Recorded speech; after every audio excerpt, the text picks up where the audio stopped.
And then she says something, and I can just picture it in like a little mocking voice where she's like, where's Violet now? No, is Violet thinking of me? Does she miss me? It's just I'm trying to find funny. it. I can't remember.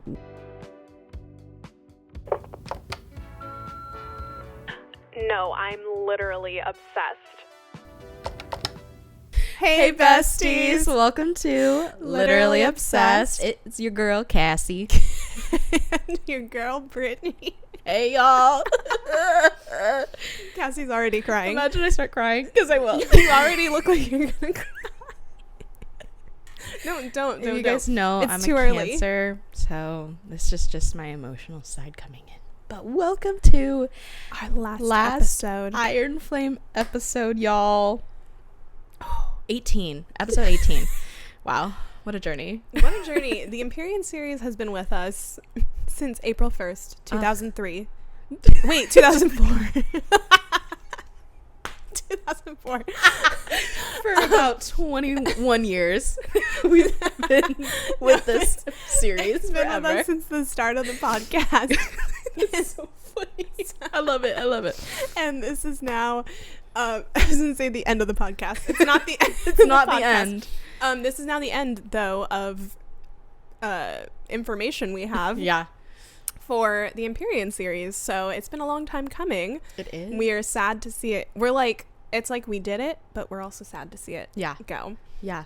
But we will discuss at the end what the future of this podcast looks like. It sounds ominous. It's not that serious. Yeah. But we'll be discussing it later. Yeah. As you guys know, Onyx Storm will be coming out in January. So don't you guys worry. We will be doing all of that fun jazz, but we'll let you guys know what we're going to be doing in the meantime to prepare for that. But like I said, we are on the last episode of Iron Flame. We're going to be going over chapters 65 and 66, plus a little bonus chapter that Miss Rebecca released today, technically, but not today for you guys. She released Xaden's point of view for chapter 23.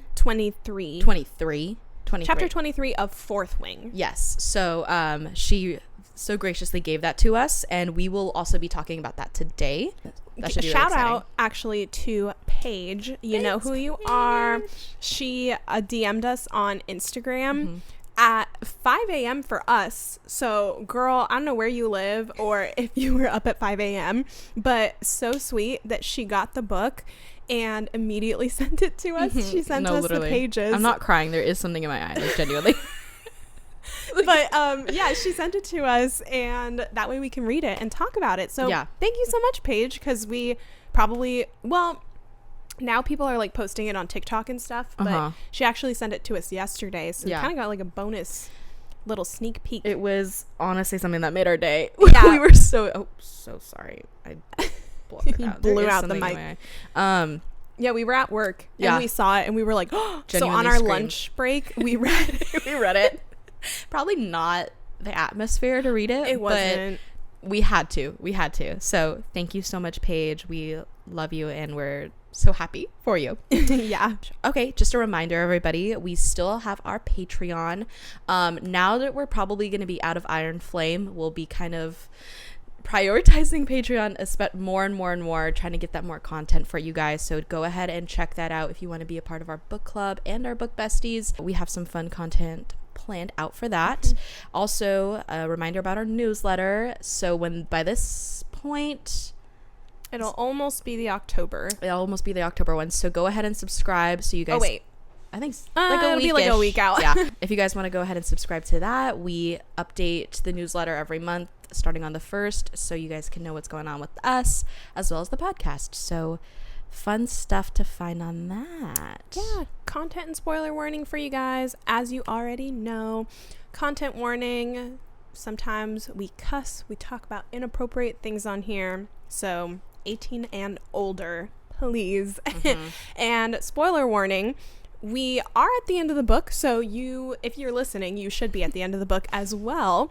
But we will be talking about theories as well as, like Cassy said, this bonus chapter. So if you haven't read it yet, highly suggest maybe checking it out on TikTok. Everybody is being homies over there and posting it. So read that and then come back, because we want to kind of deep dive in and talk about our theories and our reactions to that chapter. Yeah. Also, just shout out, look at our cute little sweatshirts. Those who are watching, if you know, we wore this on our first ever episode. So just a little love to whoever this Etsy artist is. All right, let's go ahead and start spilling the tea. We just have these 2 chapters plus the bonus one, so this will be fairly short. But starting with chapter 65, we start with the chapter with an epigraph from Miss Lilith. She mentions that most generals dream of dying in service to their kingdom, but she would fall for one reason, and that would be to protect her children. Literally tears. Thudding sounds of wyvern bodies are being heard by Violet, who is in complete shock about her mother's death. As she moves down the hall with her brother and sister, she checks in with Taryn to see if Xaden's okay. A celebration of victory erupts in the courtyard. Dane and Rhiannon go to Violet's side, repeating that they got the wards up. Rhiannon assures Violet that everyone is okay. Violet explains in small words that her mother sacrificed herself. So sad. The Sorrengail siblings are passing through waves of grief while trying to move forth. Violet is desperate to reach Xaden, whose shields are still up. She meets up with Taryn and demands that him and Andarna, quote-unquote, catch up. You know what I mean. Violet sees Sigale and shares appreciation, while Sigale reveals Xaden standing on an edge of a revere. What is it called? I think it's ravine. Ravine. Oh my gosh. Where did I get the R from? Paul Revere. The British are coming. Is that the right? Oh God.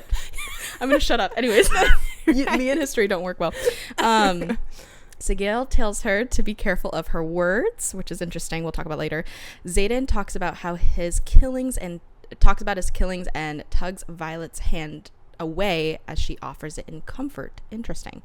Xaden mentions that staying here would be the best for her as she is protected from scary things. She says, what could be more scary than what they just went through? And Xaden says, you should be scared of me. And that ends that. All right, chapter 66. It's the last chapter, so we all know what that means. We get Xaden's POV. Xaden is back out on the battlefield being pushed to the point of burnout. We learn that the Venom Xaden is talking to isn't the sage, but is a general, and Xaden has been having nightmares about them just like Violet. The general threatens that Xaden needs to turn in order to save Violet and taunts him until he channels from the earth and we all start crying. Xaden jolts up in bed, and it was all a nightmare, so we're all good, right? Unfortunately not. He leaves his room and heads down to the tunnels of Basgiath, noting that Sigale has been eerily quiet since the battle has ended. Interesting. Xaden seeks out Jack to ask what the cure is, but Jack lets him know that what they have is power, and you can never give back what you've taken. You'll only hunger for more. Xaden refuses to believe it, and Jack insists that Xaden isn't the hero, but the villain, and welcomes him to their fucked up family. Cue the tears. And that's the end of Iron Flame, guys. It's crazy. It's crazy. Oh my God. Okay, let's go into this deep dive, guys. Starting with you, Britt. All right, so going back to chapter 65. So do we think that the letter from the epigraph that was sitting on Lilith's desk somewhere, I'm assuming. Mm-hmm. No, wait. Do we think it was sitting on Lilith's desk? Mm-hmm. That's my question. Do we think it was sitting there? Do we think she wrote it to the dad after he died? Do we think that she didn't get to give it to him in time? Because it says it was unsent. So I'm imagining it was in her desk drawer. Yeah, I do think so. I'm interested how all of these are they're found. I was thinking about that today.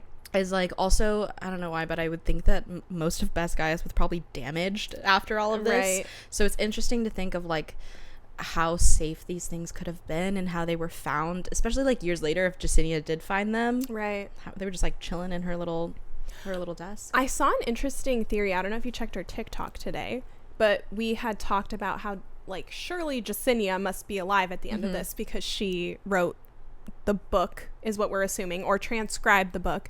So somebody commented and they were like, what if Jacinia isn't the Jacinia that we know, and maybe it's her daughter or great or granddaughter or something, and she just has the same name? Because obviously it's Neilwort, right? The Neilworts go into being scribes, so it doesn't necessarily have to be the same Jacinia. And that kind of shook me to my core. It's Jacinia Jr., Sawyer and Jacinia's daughter. Oh my That's that's gonna be canon in my canon. head. That's canon in my head. No, You're we gonna have can't. I can't mess with stuff like that because I'll start to believe it. No, I'm literally. It's locked in. I have goosebumps. I've already said it. It's written. It's happened. Yeah. No, because that's actually a really good point. Because I envision. Of course, we don't know the ending of this book, so we don't even know how long it was from when Jacinia wrote this, right, to how long it was from when this was actually happening. I'm sure it was a while. Yeah, it could be the next year. It could be 50 years. Could be. Yeah, it could be hundreds. So much. And for Jacinia to like know all of that, it just feels like it would have to be like recovering a lot of information over time. Right. That you would think she'd probably be a lot older writing this. Right. And so I don't know. It just seems like that's a good theory for whoever came up with that. Yeah. Like, good for you guys. You guys are smart and big brained. But going back to the Liliths, to finding the letter, I do think that it was just like possibly like maybe before he died, or maybe when he died, and she's like writing a letter to him and being like, when I will die, it'll be for our children and not for the kingdom. That's just so sad. I kind of think it was either when he died or like maybe like the day after. And she just wrote it to kind of, it was like a Dear Diary situation.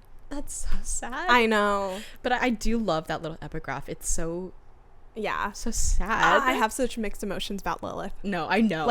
I know. It taunts me. It does. It's that mother, that mommy issues that's probably caving in for Violet that makes me feel the same way.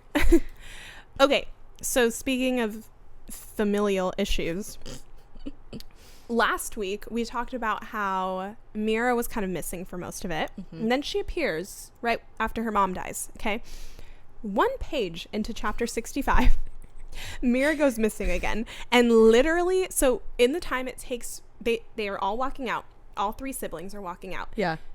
Violet sees Rhiannon, gives her a hug. She's like, my mom died, blah blah blah. She turns around and she literally says, Mira is nowhere to be seen. And I think Brennan is like sitting on the steps. Yes. But she says Mira is, quote, nowhere to be seen. Where the fuck did she go? Why would she leave her Why would sister? she leave? Especially her sister. And then we don't hear, after that, we don't hear from her again. Mira's so damn sus. Yeah. And, okay, let me backtrack. So last week I was like, oh, it's a little sketchy. There's a lot of people unaccounted for because we're from Violet's POV, But when she meets up with Rhiannon does kind of go through the list of like, yeah, Sawyer's in the infirmary right now. Riddick, he's fine. He's doing this. Imogen is like, Imogen fine. is She's blah, blah, walking away blah. with it. So she does go through the list of people. So it's just Mira. It's just interesting. I'm like, have we ever seen the Sage and Mira in the same room? That would be my god, that would be crazy plot twist. That would be crazy. That would be, imagine her whole family is the fucking lineage of Venom. She's just, but I mean, they killed the general, but yeah. But like, do you think that I don't know. Like, would the Sage be able to survive within the wards? Or is it just like weird because Mira is a what's her technical signet name? She's a ward amplifier. Ward shield. Yeah. She's a shield, isn't she? Should I look up what the official name is? I don't know what the official one is. I know what she does, but I don't remember the official term. I was looking up stuff about Venom yesterday, and it said that, so when we had the question about Jack's signet, and it said pain projection, we were like, we don't remember that ever being a thing. What I read said it was mistaken and that people thought his signet was pain projection, but that was just him being Venom. So, because that's a Venom trait. Well, that answers that. Just as extending wards. Okay, I guess I don't know if there's like a name for it. Interesting. Well, it would be pretty interesting to see the similarity between Venom and wards and Mira and wards. That's a ward extension. That's interesting. Sorry. But like, there's a parallel there. It's a little hidden, but there's a parallel there, I see. She's just so sus. You're right. Venom or not, you would... I'm not... Okay, you know what? To be realistic, I'm not going to be the one to... We know that Cassie thinks everyone is Venom. Okay, it's so true. But I'll be a little mature for the moment. I'm not going to judge someone's reaction to grief and to death. I'm not going to judge that. Okay. But Mira loves to just kind of disappear from things when big things are happening. And you would think for someone who potentially cares so much about her sister and her family, especially her lost brother, or not lost brother, but you know, brother she just found out was alive, you would think that she would stick with them. That is fair.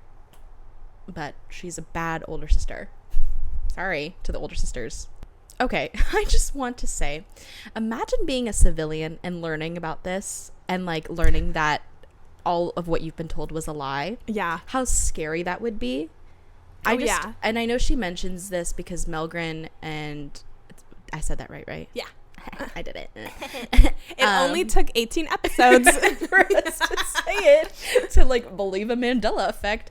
Melgren and Devera were talking about how they need to leave, and then it's like, because like, yes, you don't want civilians to be, you know, in danger and finding out, but can you just imagine like being like, oh la la la la, I just had a really good couple of days, and like you oh shit, Venom just, our wards were down. So Venom were fucking just coming in, and I was like just a little shop owner. No, you're like a coffee shop owner. I was having my 50% off sale while people were fucking flying around killing people. Like, fuck, that's scary. Sometimes, okay, because gosh, this just begs the question. We have questioned this world so much. What they eat, what they do, like, it's hard for me to imagine that there are people outside of Basgiath. Yes, it's like, weird to think about. Yeah, like there's people just down this road. Yep. Living a normal life. Yep. What do they do? What do they do? I have so many questions. They live in a society. They like have a culture. Obviously they have cultures, but it's just interesting to think that all of this is happening, and like, I mean, I get it. It's just like any other kingdom, I'm sure, in the olden days where like people were just civilians. But what the fuck do they do with their days? Yeah. While this is happening, do they not? You're probably farmers. They're like, well, shit, something just flew in the sky. I hope it's not a wyvern. Like, that's not a real thing. Yeah. And then they find out, oh, actually it was. And like everyone, Navarre was just saying that it was a lie. And we got attacked. I don't know. Never trust a politician. It's true. All politicians are corrupt. They're corrupt, and I get it. Yeah, it's interesting to look outside the bubble of other people. So yes, hopefully in the next fucking book, we get to actually see them go to the bar or go to the club. The club. I literally think they go to the club. Just like a chapter of them having fun for one night. That's what I'm saying. Like, at least in like ACOTAR, sorry for the spoiling, but they like went to Rita's and like had a good time. Rita's? Remember Rita's? What are you talking about? Yeah, remember? It's actually called Rita's, I'm pretty sure. What book? I'm pretty sure it's Mist and Fury. When she's like exploring and they're like, yeah, I'm good. Cassian's like, I'm gonna go down to Rita's. Anyone wants to go get a drink? Girl, there's no way. You want it? It's been a while since I've read that book, but that is not ringing a bell.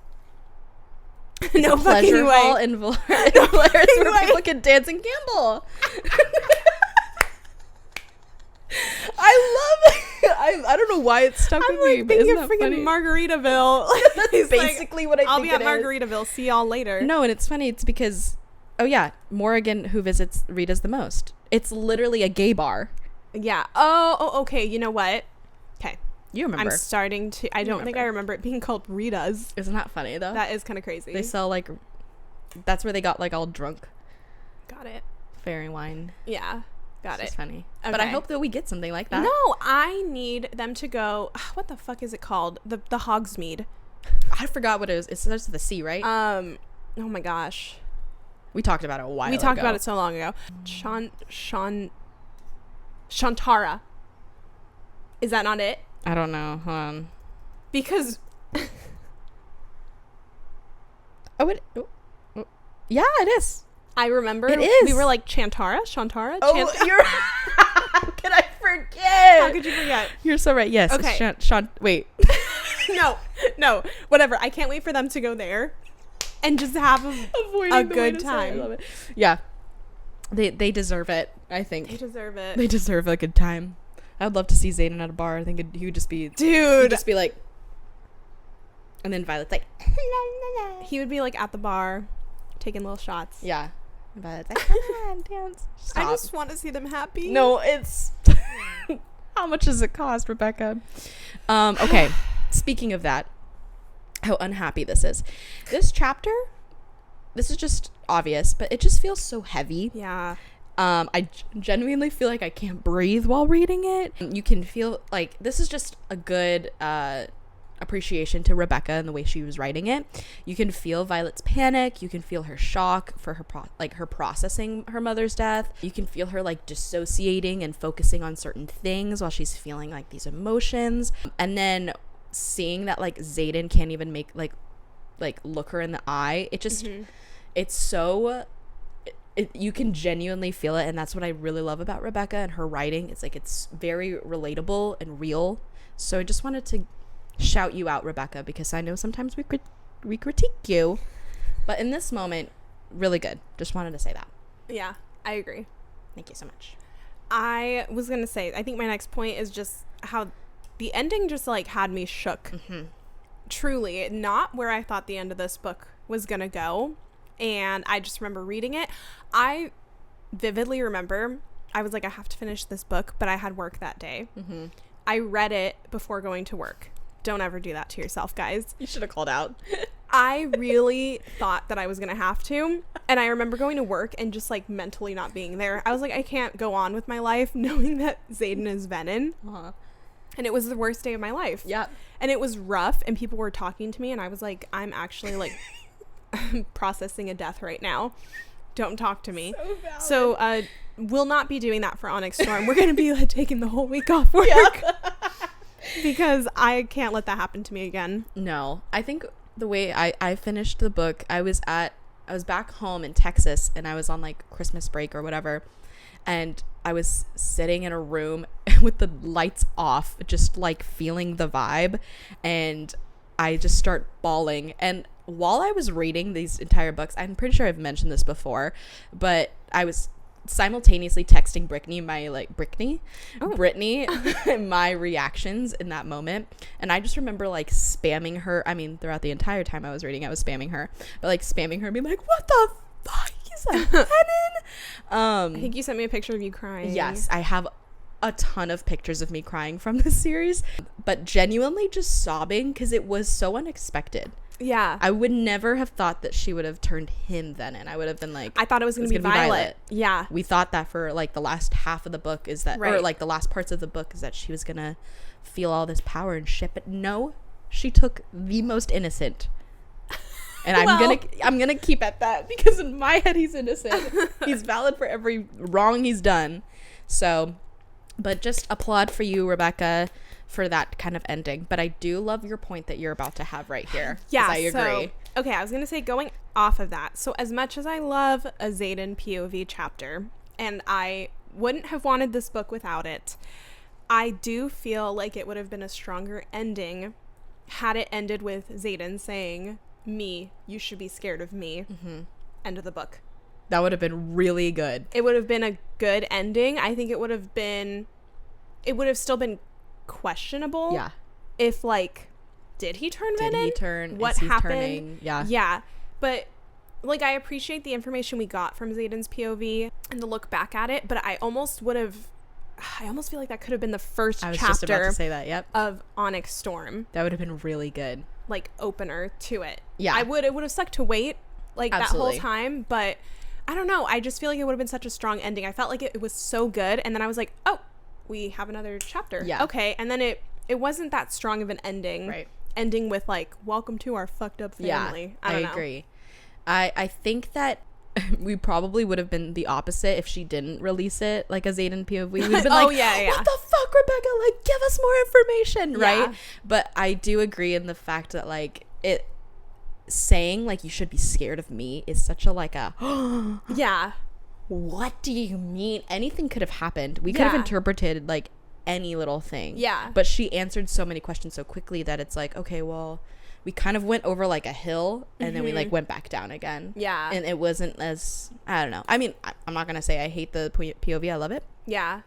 But I agree. I think it would have been a really strong first chapter. Yeah. I think it was her way of like solidifying this is what happened. Because I even talked to people who were like, did he turn venom? And I was like, yeah, I feel like it was spelled out for us. It was. So, yeah. I don't know. But maybe that's why she didn't want there to be questions about it. I don't know. And even in this reread that I was doing, in 65, she, like, Violet, just, her, like, she explains that, like, she just drops, she, like, her stomach and, like, everything apart her. She's like, no.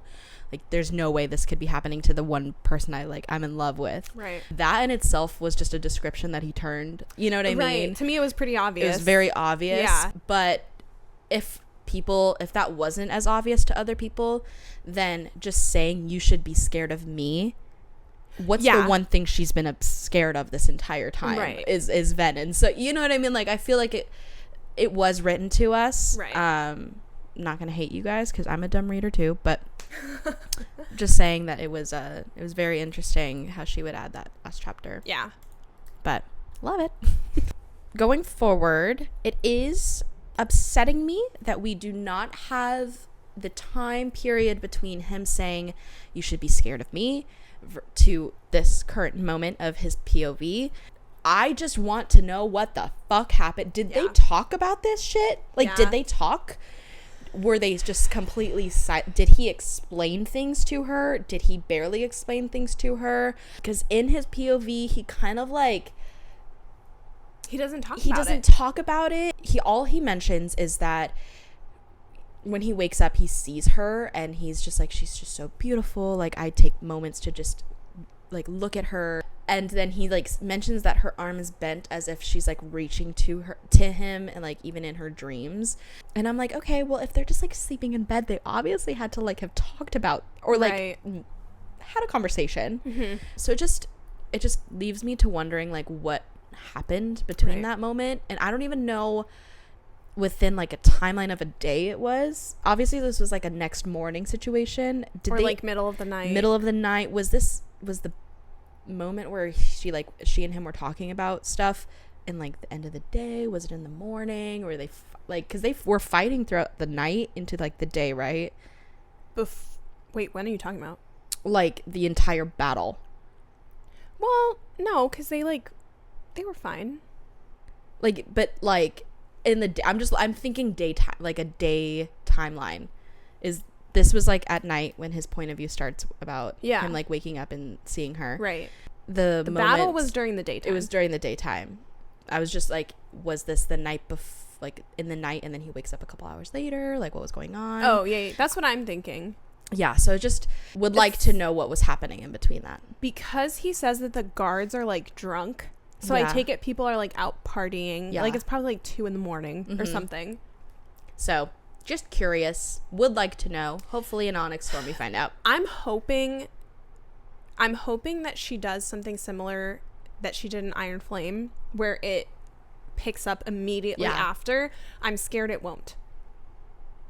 I'm scared it might be like a little bit later. Yeah, but I would like to know, even if it's a flashback, what did their conversation go like, why did she sleep in the same bed as him, knowing he's a venom? I don't know. Did she not care?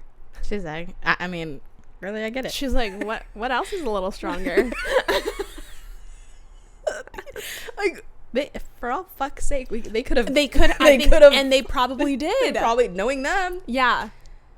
She's like, or was it, I don't see her doing this because she loves to fight. Right. But was it just her being like, dude, I just lost my mom. Can I just go to bed? Maybe. You know what I mean? And like, they didn't even talk. Is that what happened? She was just like, I can't deal with this right now. I can so see that. I don't really see her doing that, but maybe. I don't know. I hope it is from the moment forth. Yeah. I don't know. We'll see.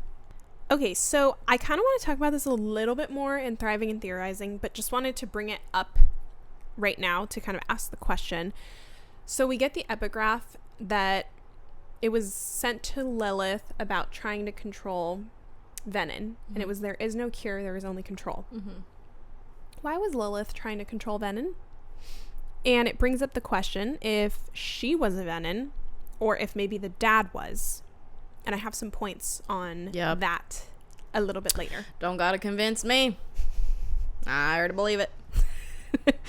Small moment, but when Xaden says, "What is it about me that fails the females in my life?" That just like fucked with me. I was like, God, that's so sad. I know, I almost wrote that down. That's so sad. Like, what does he think he fucked up with his mom? Like, what is his... I know that's an internal thing. I know for him. Yeah, well, I get it. Yeah. Your mom leaves, it's like, what did I do? That's so sad. Why doesn't she want to be around me? Sorry, I'm gonna make Cassy cry right now. Yeah, you are. We're getting there, but it's just, that is such a vulnerable thing Mr. Xaden says, and he barely says things that are very vulnerable. So I just think that that's a very telling tale for his trauma. Okay, so you killed me with this statement, girl. Yeah, it was such a Romeo and Juliet moment of them thinking that the other person was gonna die for them, and them being willing to die for the other. I don't know. I remember thinking that the first time I read it. It was like Violet's there thinking like, oh my God, Xaden's dying. I have to imbue the ward stone. I'm gonna kill myself to save him. And then when we get Xaden's POV, it's, oh my gosh, Violet's willingly gonna let herself die because of me. I have to turn in order to save her. And it just pisses me off because either way, things that worked out the way that they did with Violet, we're going to work out that way anyway. So her thinking Xaden is dying, her mom was still going to step in and do that regardless. So if he would have just waited just like a little bit more, he wouldn't have had to turn. And that like keeps me up at night. Yeah. It's the butterfly effect. Yeah. No one would ever know what happens. Yeah. It's just really sad. And I do unfortunately love that trope personally. Like a little like, no, I'm gonna sacrifice myself for them, and then it's turning opposite. It's just so romantic, but also awful. She loves a tragedy. She loves a tragedy. I hate to say it. Speaking of that, I do wonder, okay, and I could be stupid, so please prove me wrong, but I do wonder how the bond did feel between them. Of course, we don't know anything because we don't know how fucking between the lines of when he told her basically and when he woke up, right, is how the bond would feel different. And I know you mentioned this, and I hope I'm not stealing it, about Sigil and him, and how he, like, she's been awfully quiet, and like that was like all stressful. But I would like to know how it feels between Violet and Xaden, and how that bond would feel. Like, did she feel a tug when he...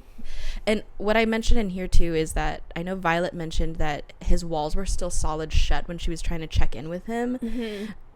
Was that genuinely his shields, or was that a complete block off? You know, I'm just curious as to the extent of how different the bond would be after this. That's a good point. Are they still... do they still have that mental bond? Right. I don't know. Because if it broke off the bond between him and Sigil, or at least tampered with it, right, you would think that his bond with... Because it goes in like a weird order of how they're connected. And if the first initial bond is tampered, then going from Sigil to Taryn, then Taryn to Violet, that's a chain effect. Yeah. Okay, correct me if I'm wrong, but I'm pretty sure that Rebecca did do an interview where she said Xaden and Sigil are still bonded. She's just very mad at him. Oh, okay. And that's why she's not talking. I'm pretty sure she did answer that when somebody asked. But she loves to fuck with us. so I can't really trust what she's saying. Yeah. That does help me. Help me like breathe. But even if they were still bonded, of course something must be different. Oh, like, yeah. It's proven that Jack didn't die when he killed his own dragon. It's proven that the bond is obviously very different when you turn Venom. Right. So it's just interesting, and I hope we do get answers once we hit the third book. So I agree.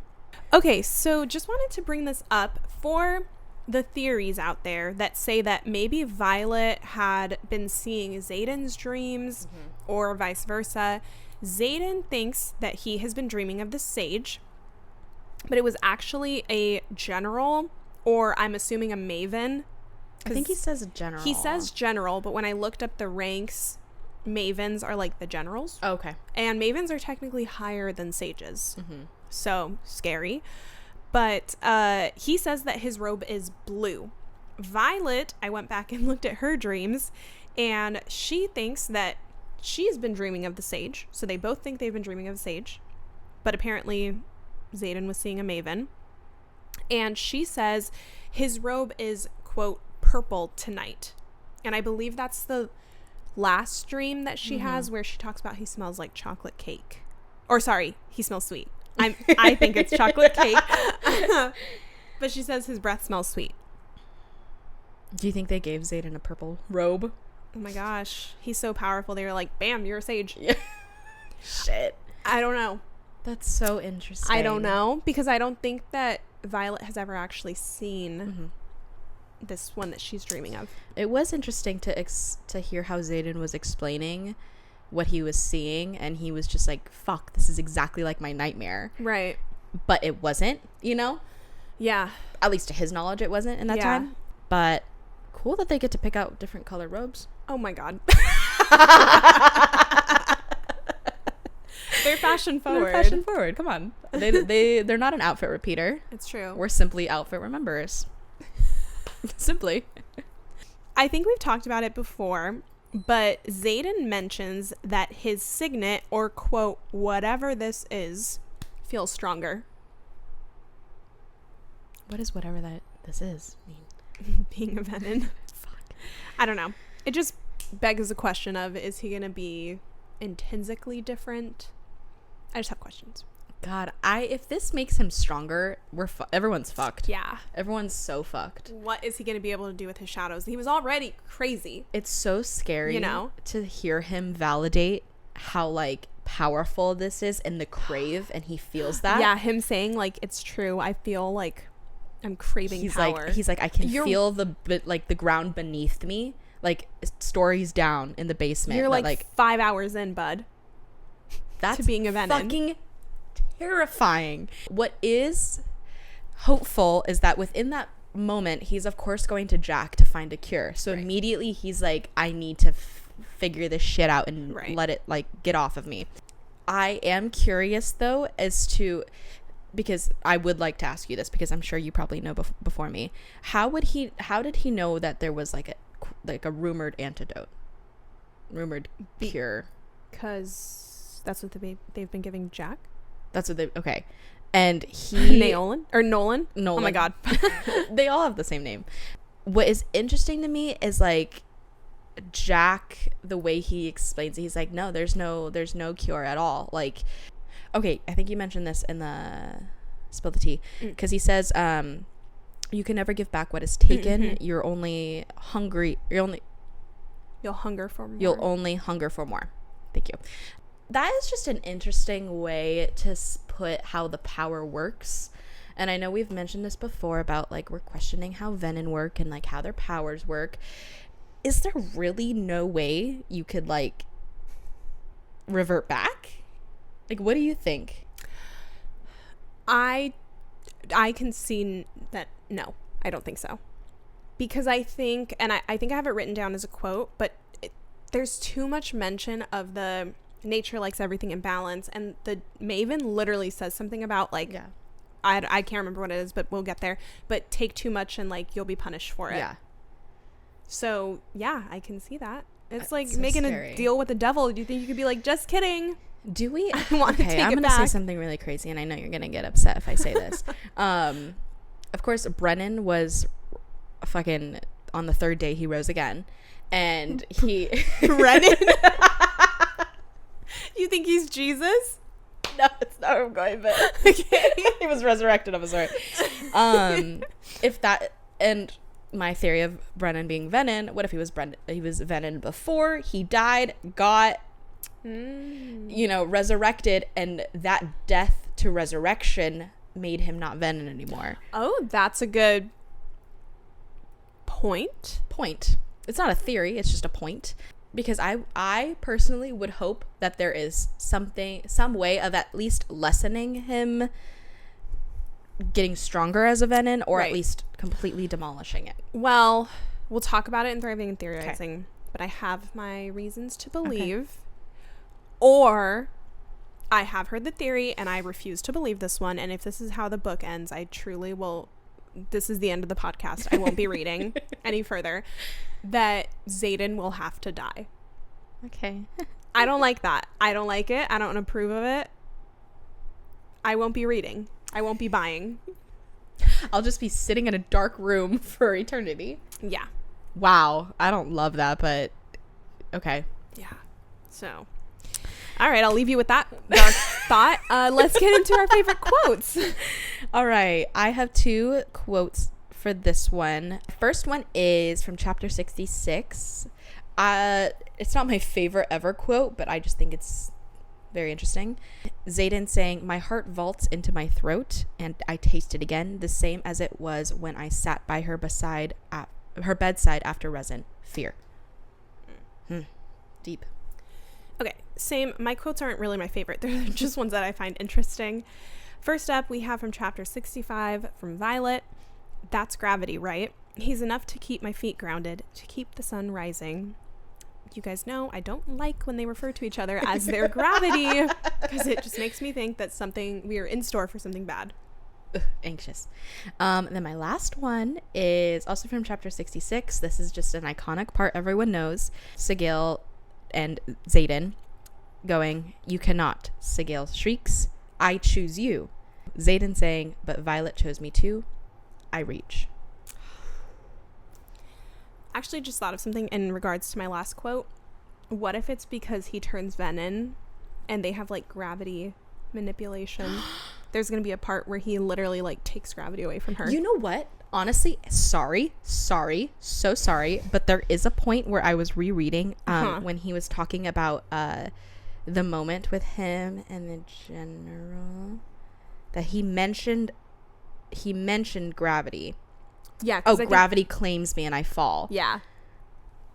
Like, what if there's a standoff between them and he literally like like a full-on Luke Skywalker, like crazy. Maybe. Oof. Ooh, just a random thought I had. Okay. All right, my last quote is, this is from the general or the maven or whoever the fuck this guy is in chapter 66. "Magic does like everything in balance. Take too much and she'll consume you for overstepping." Said, yes, Madam Magic. Yes, Madam Nature, Madam Magic. Thank you so much. All right, let's go into thriving and theorizing. So just a quick one on Lilith looking into controlling Venom. I'm thinking it's probably because Violet's dad was, and I have a couple things that back up why I think that. So it does mention that his heart gave out twice and he died from it. Mm-hmm. Is it because he refused to drain from the earth? And like his little heart just couldn't take it. Whoa. Mm-hmm. That's a good one. My God. And then trying it again? Yeah. I don't know. Just an idea. That is pretty crazy. Interesting. I feel like Violet thinks it's like, oh, he died of like a broken heart or something from Brennan dying. But could be. Could be. Wow, that's crazy. And then I feel like people have said this before, but he was researching feather tails. Is that because they're the cure to Venom? I've never heard that. Oh, really? I've never heard that. I mean, but that gives me hope. Yeah. So, I mean, I think obviously there's the rumors of, or not the rumor, what? I don't think I can say this. It's going to speak into it. Imagine she has to kill Indarna to save. Shoot. I didn't think about that. Because, okay, so what I was going to say was, it says 500 years ago, something wiped out the Venom, right? She says she has been in her egg for 500, 600 years, whatever, and that this is why she was left behind, right? So she was waiting for the right time. And there's obviously, I'm so mad that we've never gotten Violet's dad's research, and I swear to God, if we don't get it in the next book, I'm literally gonna hunt down Miss Rebecca myself. But there has to be a reason that her dad was researching feather tails, and Andarna is a feather tail. Has to be a correlation. Yeah, has to. So maybe he was researching feather tails because he knew that that was his cure. And well, I don't know. He's not a rider, so he wouldn't have a dragon, but The dragons know all. The dragons control all. So they knew about her. God, that gets me hyped up. You know what I mean? But yes, why is she the only one of her den? Why is she the oldest of her den? Because everyone else fucking died. It is weird. It is. I don't know. Can you imagine though? She would have to kill Andarna. Well, what would that do to Violet? I don't know. She still has one dragon left. I don't know. It's interesting. I don't like where we're heading. I don't Guys, I don't like it. I don't like it. But that is a really good snaps for Brittany, everybody. That's a pretty good theory. Thank you. Be here all week. All right. I'm so excited. Let's get into the bonus chapter. So again, this is chapter 23 of Fourth Wing, Xaden's POV. If you need a little refresh, this is when they were in Montserrat and they were doing the mock battle brief with Mira, and Xaden shows up and talks to Violet mind to mind for the first time. And then like the riot comes and they have to get out of there. So, okay. Start us off, Cassy. Also, I didn't put this in here. Wouldn't have expected this to be like a POV chapter either. But I understand because we talk about why. Yeah, we think that she picked it. Yes, but boy, do I wish it was a steamy chapter. Boy, do I wish it was one of those sparring gym. Yeah, fights. one of the many times that they sparred that we didn't get. But whatever. It's fine. There's always room for improvement, Rebecca.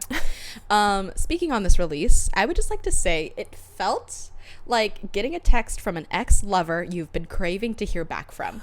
It just feels so satisfying to hear back from Xaden. That's fair. It's just like, oh my God, like miss him. And then he's like, I should text him. Oh, he already did. He texted texted the release. me. Texted me. So just feeling that it was such a good little jump scare. Yeah, that's fair. We only have really, 1, 2, 3, 4, 5. This is now our 5th chapter from Xaden's POV. So it's like we don't really know what he thinks like. Yeah, that's why we need another book, girl. Yeah, we need the whole book from. If you could do 5, you could do a whole nother book. It's true. But it's like we're still getting used to how he thinks and talks and all of that. Can you imagine if this series goes down ACOTAR route? Like, or not fully, but like the last book is maybe a different point, is his point of view the entire time. That would be fucking... That'd be crazy. Crazy. As long as it's not third person. Good. Make it whoever's you want, Rebecca. Okay, so we talked about this. I can't remember if it was last week or the week before, but we were wanting to know what Xaden sees when it comes to their bond, because Violet talks about like shimmering onyx or blah blah blah. He says that it is a wispy silver bond. That's such a cute way to... I'm just imagining like little like silver strands. Yeah. And interesting that he sees silver. Taryn calls her Silver One. So they both see silver. God, that hair does something. It does something. So thank you, Mom, for answering our question. Oh, I was like, Lilith? No, Miss Rebecca. Rebecca, yes. Our mother. Thank you, girl. This is a very small moment, and this is for the hopeless romantics out there. But when Dane says that Violet rushes to defend him, although 6 months ago Xaden wanted to kill her, Xaden says that yes, it was true, but it was before he knew her and loved her. But I don't know. When he says before he knew her, it just feels like the feelings are just much deeper in this part of the book and in their relationship than I expected. I haven't been in love like this before, so I'm just having someone say that they know them, it just feels a lot more intimate than saying I love you sometimes. And since it's like isn't like into Iron Flame, this is a still pretty early part of their relationship. Very, very small moment for him saying before I knew her, before I loved her. It's like he knew her first and then he loved. I don't know, it just felt all more romantic in my mind for Xaden to say that. Yeah, that's fair. I do feel I just wish, and I feel like the reason that we don't have his POV for when they first met on the parapet is because they're still secrets. You're so right. Because I would like to know, like, have they crossed paths before? Have they, you know, like, I don't know. Maybe he just falls hard and quick for people. Maybe. I mean, he says it weirdly in this one. Like he said, like, yes, he's not lying. I did like hate her before I knew her, but hate could also mean just strong feelings, you know, like hate is still a feeling, and it was all but just because of her name and her mom. Finding out his POV for the first time they met would be, I think, a little too powerful. Yeah. I think it would reveal a little bit more. Yeah. What that would be, I don't know, but it would reveal something. I agree. Small other thing is Liam being in this makes me sob and makes me miss him even more. Yeah. Just, and do you think she's picking chapters that Liam is in just because she wants to write more about Liam? I hope so. Because even in the end, part of this chapter, he mentions, because like he's like, fuck, I understand that like Violet wants to be with her sister. Like the only people, like Liam and Bodhi are the only two people that I would say are my brothers. Right. So I would be really upset to leave them behind too. It's just like, fuck. Yeah. I want to know what Xaden felt. I know. Oh, okay, whatever. I'm not going to get into it, but it's just seeing Liam again it made me happy. Yeah. Okay, so on a spicy note, Xaden just like really has me on my knees for this chapter. Saying he's crazy for this, saying all the places he wants Violet. Like he's like on the table, in the archives, in my bed, in her bed, like right I don't now know, in the freaking dining hall. Like that's crazy. He's crazy. And I love how that part's brought up is he's like, Dane's probably gonna report me for like inappropriate behavior or something, and like it would be really inappropriate actually, like now that I think about it. I was like, oh my god, Xaden, that's crazy. He says some things in here and it's like kind of pops out like randomly. Yeah, he's like just, he is a little horny 20-year-old, and the way he just randomly, he'll be talking to Sigale about something, he'll be focusing in on a question, he'll be like hating on Dane, and then he'll go, damn, I really want to like hook up with Violet right now, right here, right now. He talks about like her mouth. Yeah, she does something. He's just like, damn, her mouth. her mouth. And then this one's crazy. He says, damn, she's sexy when she takes charge. It's like, I'm foaming at the mouth. He's never said that before. I'm literally salivating. Where did that come from? We mentioned this yesterday, is that it felt a little out of character for him to say sexy. Yeah, he's never said that, but I love it. Say it more. Don't stop saying that, Xaden. He's just like never voiced that. Yeah. I don't know. Maybe you should start saying that. I think Violet would appreciate that. Yeah, but I don't know. It was nice being in his head and hearing that little thought. Remind me when their first time was. What chapter was that? Was that 30? Or 29? 29. First kiss was 22.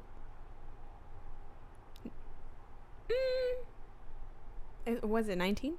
Was it 19? Something happened 22. Okay, I can't remember. But this is definitely before they hooked up. Yeah. Oh, yeah. Him being like, I could have her now. I could have her on the archive. I could hit. He didn't care.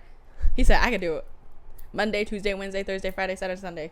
7 days a week. I also just love that he says something too about like, geez, everything she does turns me on. Yeah. Right? But he says that comment because she takes a dragon figurine and like levitates it or something. He's like, it's lesser magic, but she's sexy. It's like, what? Where did that come from? He's so He's whipped. He's literally whipped. Boy got whipped. So going off of that too, I was just dying at Sigale mocking Xaden. I love getting more of Sigale. I love her. I'm like so excited that we're getting more like quotes and stuff from her and like seeing how her and Xaden interact. Yep. It's very funny. But there's like the thing of him being like, you know that dragons can't be like mated dragons can't be separated, and she's like, right, we're here because of you.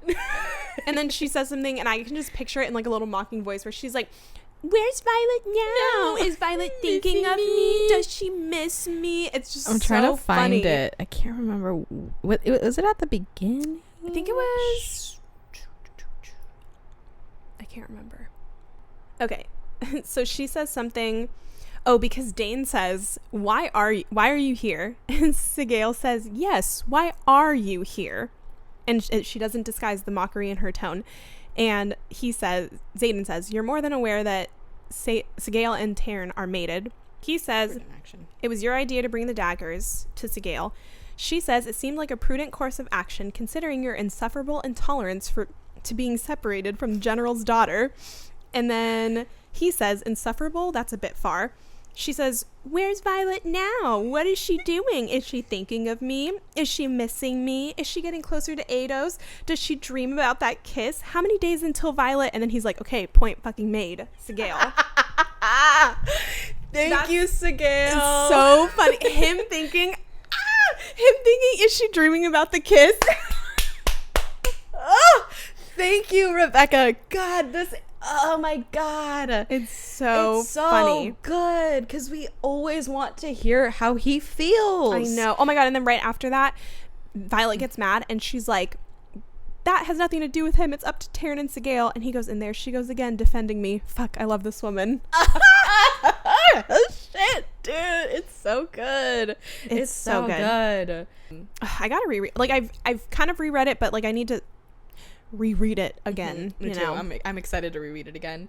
But it's just so fucking funny when he's just like, what is she doing? Is she missing me? It cracked me up. Yeah. Cracked me up. No, it's so funny. I don't think I wrote this down, but just him not knowing if the bond was going to work, but like he was seemingly so confident to us, but him being like, oh my God, it works. Yeah. Like he didn't know that was actually a thing. But crazy. So damn smooth when it was revealed in her mind. Mm-hmm. God. And figuring it out so quick, like Violet couldn't figure it out. It's hot. It's hot. H-A-double-T. So good. Speaking on that, him saying, I have never wanted anyone the way I want her, never craved a woman's laugh as much as her touch, or needed her trust more than my next breath. Only Violet. Wow. Shit. That's crazy. God, the determination. It's so good. It's so good. Never craved. He loves to crave. He loves to crave. First woman, now power. Now, scary. Okay. So, guys, this is what we mean when we say that this was a big moment. This is why we think that Rebecca chose this chapter. She's maybe listening to us in our podcast. Yeah. There is a dead giveaway of Violet's second signet, and oh my gosh, this is crazy. So we've gone back and forth about what we think her second signets are. This pretty much locks it in for me. Xaden says he thinks lying is easy, except when it comes to Violet. I haven't quite figured that one out yet. So she's a fucking truth sayer, guys. Yeah. Rebecca said, so since y'all didn't get it the first time, I'm gonna write lay it out for you. And I will say, this snapped it in for me. And you guys know I've been going back and forth between what I think her second signet is, and I think you're right. It has to be. I do think, and I'll save it for when we talk a little bit more in depth about it, but I do think that it is some sort of, because he says he can't physically lie to her. What was her name? Nora, who was in like the interrogation chamber. She was a truth sayer. It wasn't that they couldn't lie to her. It was that she could detect lies. Right. So I think I don't know. I think she might be some sort of weird truth sayer that we've maybe never seen before, or a really strong truth sayer where maybe people literally can't even physically lie to her. Right. It is interesting to think about a truth sayer, because it's like either it's like a I'm looking at you and you are only going to tell me the truth, or it's like she sees what you're saying, like what you were explaining is like she's like is hearing what you're saying, but she'll pick out, oh no, you just lied to me, right? And I know that, right? But we've always heard that she's had issues with getting the truth from Xaden. She's always like had a hard time like really like discovering him, right? But this saying like I haven't quite figured that one out yet. Yep. And he's pretty damn smart, and he's quick, and he knows what he's doing. Yeah.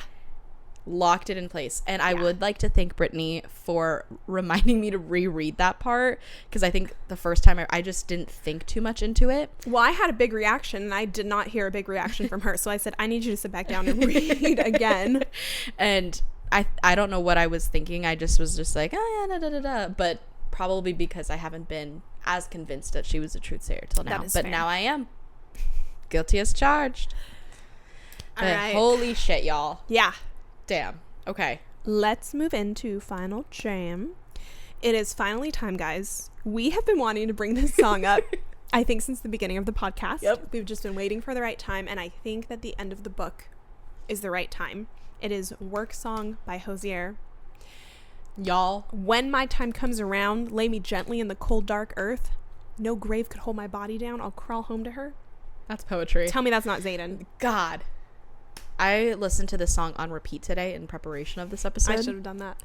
It will forever be, I think, my favorite song ever. Yeah. But just, at least from him, it is so Xaden. Yeah. So dark, so mysterious. Xaden. Yeah. So good, so sexy, so good. Really love it. Okay. I have also been waiting to bring this song up. I think maybe I did try to say it and you were like, it doesn't fit. I can't remember. I think we brought it up, but we weren't sure if we wanted to talk about it. Yeah. I don't remember. Taylor Swift's The Great War.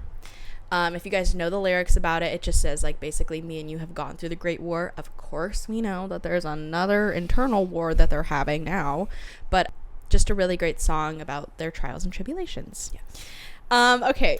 I just saw this. This is so good.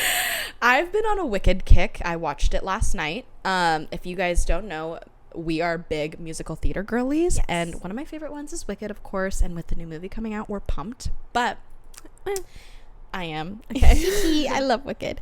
But the song As Long As You're Mine, Beautiful song. beautiful song. I listened to it and looked at the lyrics and I went, oh shit. You know Yeah. what? Him going, Fiora Kiss going, me too fiercely. It's Hold him me going too like, tight. what does he say? He's like, somehow I've fallen under your spell. Yes. Like, it's just so like, I love how dark and mysterious. It's so them. No, that It's so song them. is like beautiful. It's Yeah. iconic. It's and I perfect. honestly wish that we thought about more musical songs. I know. What's wrong with us? I don't know what's wrong with us. Okay. And then my last song is Gravity by John Mayer. Mm-hmm. You guys know how we feel about Gravity. Gravity. Love the song. So just they're each other's gravity. Yeah. I don't know what about anymore, but they were. Yes. That is our final jam, y'all. All right, guys. So we are going to go into our closing section. That is the goodbye to Iron Flame. And yeah, I guess first up, we just want to give a big thank you to everybody who has listened so far, whether you're new and you've only listened to, if this is your first episode listening to us, if you've been here since the beginning and those rough first episodes where we were still figuring out what we were doing, didn't really have a layout for the episodes. Yeah. Just thank you guys. We hit actually 2,000 followers on TikTok today. Thank you guys. So I just know we've loved being able to build a community and talk with you guys, hear your theories, like hear your thoughts on our theories. That's really all we wanted to do with the podcast. Yeah. So yeah, we appreciate you guys. Yeah, thank you. It has been so much fun and it's not stopping anytime soon. I know, like, we are still a small podcast. It doesn't matter in our eyes with that. It's just literally hearing from like a certain number of you guys and just seeing that you guys like listening to the podcast on your way to work. It really does mean a lot to us and like helps us keep going with the podcast. So without your guys' support and help, we literally wouldn't be here. So but it, like I said, it's not the end. We still have the future of the podcast. Since Iron Flame is no longer at this moment in time and we're waiting for Onyx Storm, we do have an episode coming out next week once this is posted for an Onyx Storm predictions and theories. So we asked you guys a couple weeks ago about your favorite theories that you've had so far, and we got a lot of great comments, so thank you guys for that. So we will be talking about those theories as well as our own predictions for the book. So stay tuned for that. That should be a good placeholder for now. Something that I thought was fun that we should do is like we should make our own predictions. Don't tell them to each other. Yes. And then but then like whoever is wrong way in the future when like Onyx Storm comes out, we'll do an episode where it's like, I don't know, like if you're wrong, you take a shot. Or oh like my god, something. let's do You know that. what I mean? That's Wouldn't a that good be idea. funny? Okay, period. We'll do that. We'll like go through and like see what came true and what didn't. Yeah, we'll do our homework. I love it. I love that. Perfect. Yes. Okay. So for some future books we'll be covering, so since we're going into the Halloween spooky season, we kind of want to match the vibe. We have decided, instead of going into another series or bigger books like this, we are going to be changing up our format just slightly. We feel like this format kind of only works for the Empyrean series, or if we ever were to deep dive like another series to this extent.